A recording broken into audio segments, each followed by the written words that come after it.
Assalamualaikum warahmatullahi wabarakatuh. Assalamualaikum.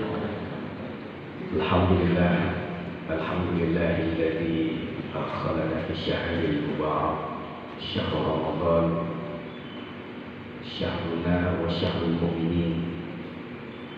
Asyhadu an la ilaha illallah wahdahu la syarika lah, wa asyhadu anna Muhammadan abduhu wa rasuluhu la nabiyya ba'dah. Allahumma salli wa sallim wa barik ala sayyidina wa maulana Muhammad bin Abdullah wa ala alihi wa sahbihi wa mawala wa ba'du. Jamaah salat subuh rahimakumullah. Alhamdulillah, segala puji bagi Allah yang pada pagi hari ini Allah senantiasa masih mengkaruniakan keberkahan, kemuliaan, kenikmatan, anugerah, terutama anugerah yang paling mulia, yang paling berharga, yaitu anugerah keimanan.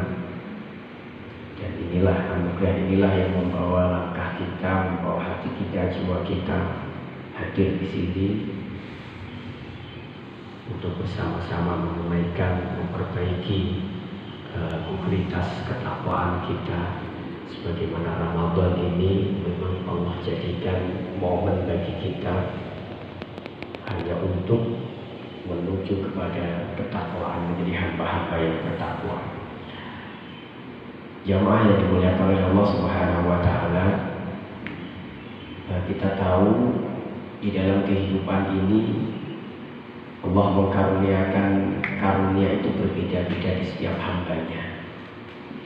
Namun yakinlah bahwasanya yang Allah karuniakan itu adalah sesuai yang Allah harapkan, kebaikan untuk kita semua.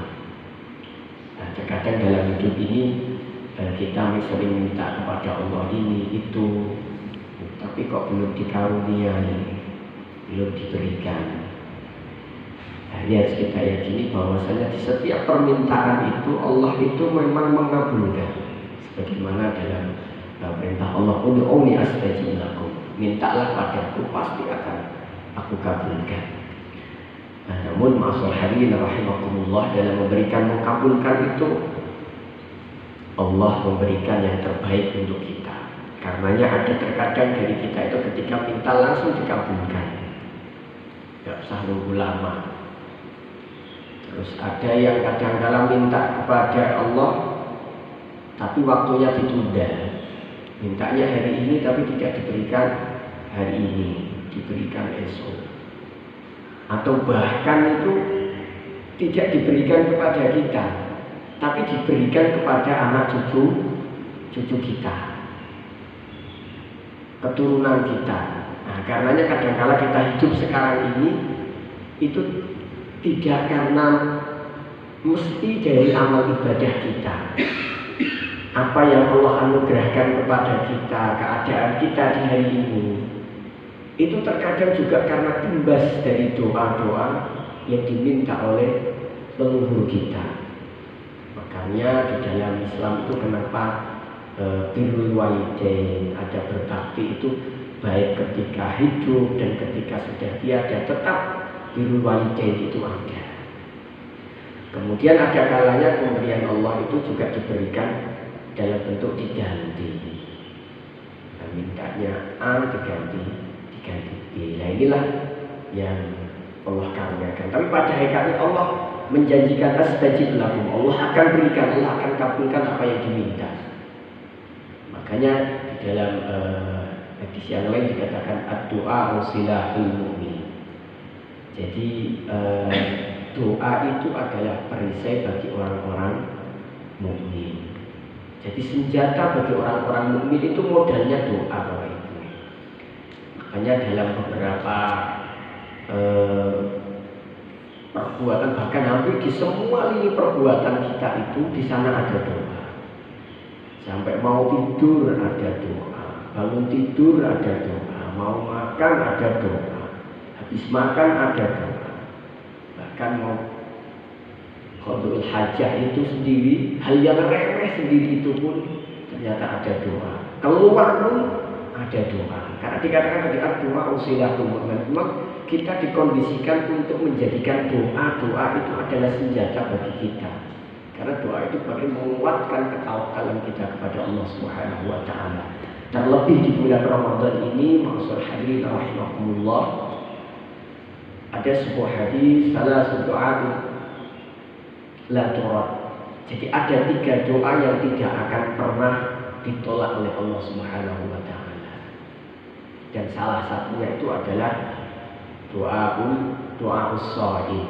Jadi doanya orang-orang yang berpuasa. Inilah kelebihan Ramadan yang dianugerahkan kepada kita maksud hadirin rahimahumullah.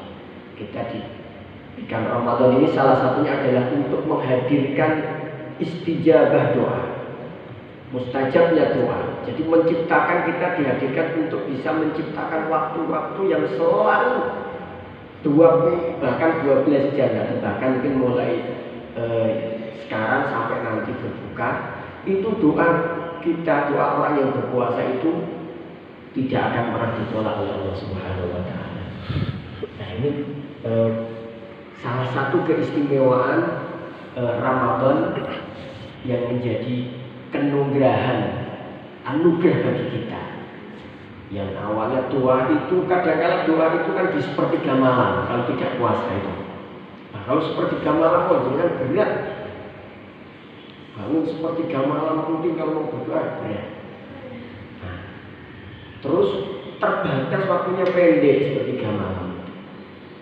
Atau kadang-kadang ada waktu itu doa itu di antara iqomah dan azan dan iqomah cuma 5 menit. Jadi durasi waktu mustajab hanya 5 menit, pendek. Kemudian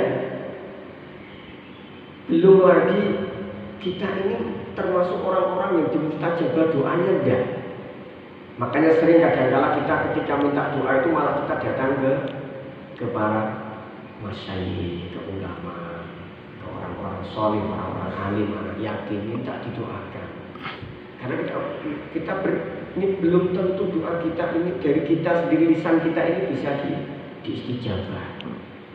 Nah, makanya momen Ramadan ini, jadi kelebihan Ramadan ini adalah salah satunya adalah Allah mengkaruniakan kepada kita ini ketika berdoa, kita sendiri karena orang yang berpuasa itu, karena dia hanya orang yang berpuasa. Kalau tidak puasa tidak bisa. Ramadan itu kalau tidak berpuasa ya tidak bisa. Tidak mustajab lagi, doanya tidak mustajab lagi. Karena kata Rasulullah SAW itu hanya as-shaim hatta yuftir. Jadi orang yang berpuasa sehingga sampai ia waktu berbuka. Itu dia mau doa pagi hari, doa siang hari, sore hari dikabulkan oleh Allah Subhanahu wa taala. Nah, ini istimewanya. Jadi secara pribadinya itu sudah menjadi bagian dari orang yang mustajab doa. Nah, nanti kalau mau bertambah kualitas mustajabnya lagi, manfaatkan momen-momennya. Salah satu momen adalah menjelang berbuka, itu adalah waktu. Kalau ini kan kita menciptakan diri kita. Jadi ketika kita berpuasa tuh, kita sudah bagian orang yang mustajab doanya. Kalau waktunya bahkan sampai mulai imsak tadi sampai nanti berbuka. Kemudian masalah kita rahimahullah, tema yang diberikan ke saya itu sebenarnya adalah Ramadan terkait dengan perspektif medis. Saya bukan dokter ini. Itu hubungannya dengan dokter. Namun ada sebuah hadis, walaupun tingkatan hadisnya ini lemah, tapi jadi motivasi untuk kita. Diriwayatkan dari Abu Hurairah. Sumu tasihu, pendek hadisnya. Jadi sumu tasihu, puasalah maka kamu akan sehat. Diriwayatkan ya. Ini hadisnya walaupun lemah, namun tetap bisa kita amalkan, menjadi motivasi untuk kita. Setidaknya semua medis itu membuktikan bahwasanya puasa itu memang berdampak pada kesehatan. Terbukti ketika ada orang yang operasi, pernah Bapak Ibu ini ada yang operasi ini. Nah, sebelum dioperasi itu pasti anjuran dokternya itu puasa dulu. Puasa. Nah, ini. Paling tidak memberikan efek kesehatan medis bagi kita. Kemudian kalau ilmu medis yang lain memang dengan berpuasa itu memang puasa itu pada hakikatnya adalah mencuci segala apa yang ada di dalam. Ini terkait dengan organ-organ tubuh kita di dalam tubuh kita yang dalam ini. Itu memang ada penyucian, kemudian pengistirahatan, sehingga ini baik memang untuk baik untuk lambung kita, usus kita, jantung kita, paru-paru kita, dan bahkan aliran darah kita. Sehingga dengan itu semuanya puasa itu berdampak pada kesehatan. Namun pada hakikatnya maksud hadirin rahimakumullah, Ibnu Taimiyah itu pernah mengatakan bahwasanya penyakit itu 30% itu faktornya luar. Tapi 70% itu faktornya dari dalam. Dari psikis kita, kemudian psikologis kita ini, mental kita lah. Ini yang utama.